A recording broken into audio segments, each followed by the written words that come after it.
Hey everybody, I decided to make a bullet journal. So most bullet journals are in day planners, but since I didn't have one, I decided to make one. So I got these binder rings. I had them sitting around, and then I got this image off Pinterest.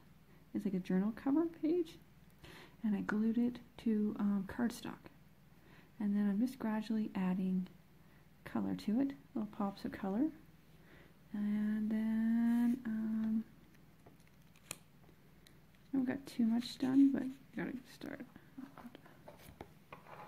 So then I'm gonna use coloring pages as I guess main pages. So I got this cool lion one, so it's gonna be for my calendar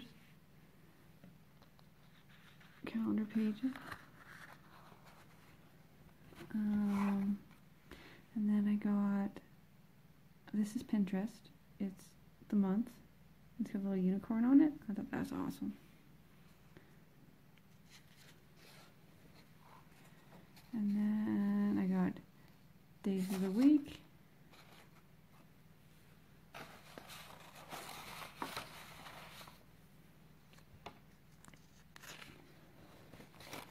And see, there's got a cool unicorn on there.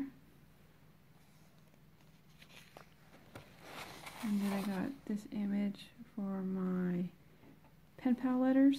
So I'm going to attach put my pen pal letters in here, because they're all different sizes of paper. So I'm hoping I can just put little holes through it and then attach them all together. Oops, I have to put them in. And that's the back page. I might decorate that later. So I got this place for my pen pal letters. I'm going to have my calendars right here. See, these rings will allow me to add more pages. So it might get easier for it to roll when I get more pages in it. And yeah, so that is what I got so far. Because I honestly do not know if I'm going to keep this up or it might be just a passing thing. So yeah.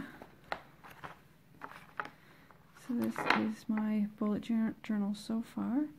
Yeah, when I get more pages in it, it'll probably be a lot easier to turn. And plus I'm trying to turn the pages with one hand. So yeah, so I'll gradually add more color. I'll add my pen pal letters to it and try to keep them all in one spot. And that way when I get a new letter or I'm going to write a letter, I can always look back at the previous one. Instead of finding the box, digging through the box, and yeah, they're in a box right now. So yeah, so that is my bullet journal so far, and yeah, when I get more done, I'll post another video. So later.